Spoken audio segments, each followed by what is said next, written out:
What's up and welcome back. I'm John Stark from MacMovieGuy.com, your favorite blind film critic. What's up, Woody? I'm a blind film critic. This is what you get now. This is Coup de Chance, which is Woody Allen's 50th film, which had a hard time finding distribution. We'll go with that. Had a hard time finding distribution. I don't really want to go into all of like the Woody Allen drama, but like he had a deal with Amazon that fell through, which he sued over. I think he won because technically he hasn't actually been charged with anything. But Amazon trying to like terminate their deal because it was just like bad for business. I think they settled out of court or something, but yeah, he just kind of makes obscure French movies now that end up on Tubi. This is on Tubi. So if you don't want to give Woody your money, but you're super interested in what he's got going on, this is on Tubi. Um, and that's what we've come to, is Woody Allen's 50th film is on Tubi, which is amusing in and of itself. Um, I have liked Woody Allen movies, but not all of them. He has some movies. He's one of the most inconsistent directors. He has some movies in here that I really don't like in his resume, and then he has some movies in there that I really love. So this man is all over the place. He could probably have directed about 25 less movies and had a much stronger resume. I could take 25 movies away from Woody Allen and just build like a catalog of movies for him that would make people go, wow, oh my God, that's an amazing resume. But then when you add those other 25 back in, you're like, oh, fuck me. What the hell? And this movie's in French. And there's no audio description. So I don't know if this is in the top 25 or the bottom 25, but there is a clear difference between movies like, oh God, like, what's the one he did with Jason Biggs? Everybody forgets about. See, I've already forgotten that one. Did you remember he did one with Jason Biggs? He did. In like the mid 2000s, he directed a movie with Jason Biggs. And he also has like Curse of the Jade Scorpion is in there. I wasn't a fan of Small Time Crooks, but yeah, some of his like mid 2000 stuff, and then he kind of picked up his stride again with a couple of like early 2010s hits with like Midnight in Paris and Blue Jasmine. Although the 2000s did give us Match Point, which I think is one of his best works. It's very unlike the rest of the stuff in his resume. So there are a couple of films in there that I really enjoy. Of course, Annie Hall, but he doesn't need to put himself in everything. So there's something to be said for that. Uh, yeah. So very, very mixed bag.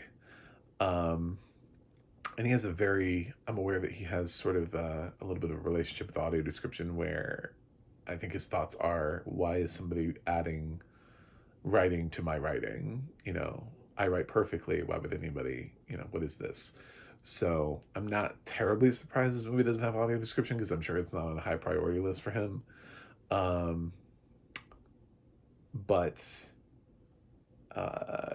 it's yeah, I don't know what this movie's about. So it premiered at Venice. Um, it did not get glowing reception. I think it got if I remember correctly, it got a slightly better reception than Roman Polanski's movie. I don't know where that is. I hope it's on Tubi. I'm going to find out. I'm going to see if Roman Polanski's movie's on Tubi also.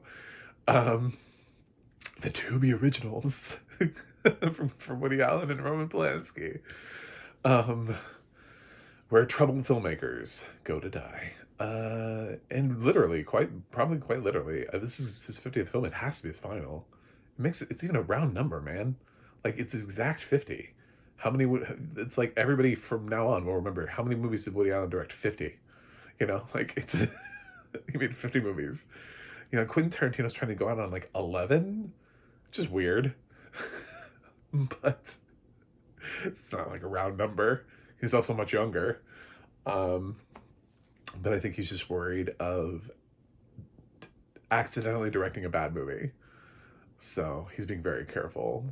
He has a pretty strong resume otherwise. It's somewhat Teflon proof. For Tarantino fans, you probably like all of his movies. Um, to some extent. I mean, you can rank them and figure out what's, but there, I don't think there's a bad movie there. Even for me, with the worst Tarantino movie is not actually a bad movie. It's just his worst, objectively. Sort of like with Nolan and Villeneuve and stuff like that. You're just trying to rank a whole bunch of really good movies.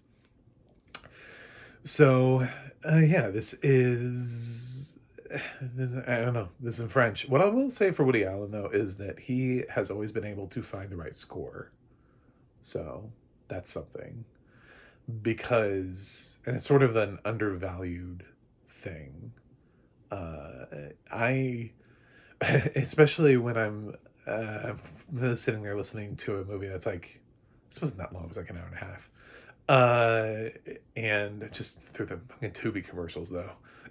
Just, you know, gotta get through those ads. But he does find a really interesting score to back his films. And I think about like the music of Woody Allen is actually almost as complimentary as anything he's done with the writing or his casting. He's usually been able to choose really good casts too. Towards the end, it's been really hard because people just put whatever actor is working with him on blast, and it becomes that more and more actors just don't want to work with him because Ronan Farrow is like, "Don't you? You've met me." What was that letter he wrote to? Did he write it to Gwyneth Paltrow or Kate Blanchett? Who did he write that letter to? I remember that letter, like the open letter. Anyway, uh, so well, he just moved. He essentially did what Roman Polanski did, and just like went to another country and made films. So I guess that's what auteurs do when America cancels them, is they move to Europe, where Europe doesn't care. The rules are different over there.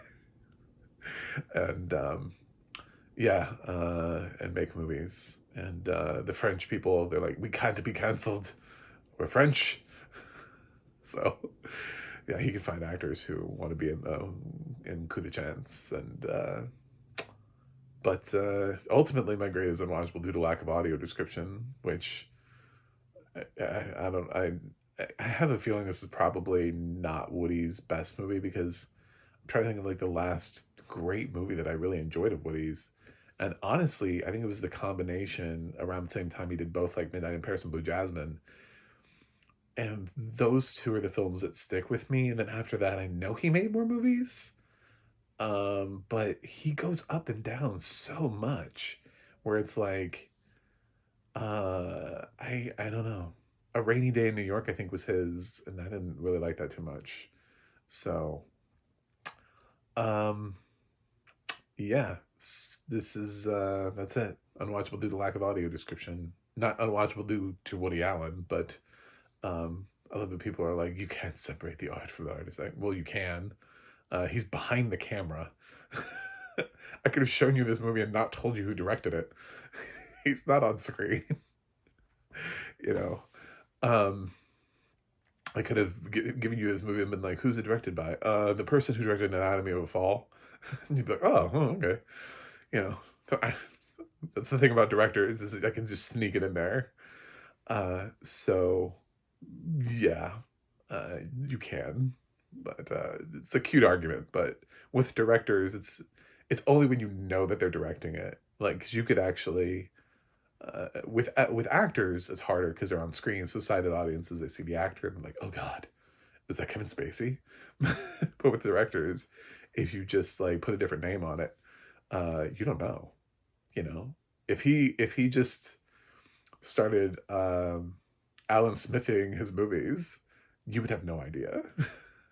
If you don't know what an Alan Smithy film is, please look it up. Anyway, thanks for watching, thanks for subscribing, and I'll see you guys on the other side.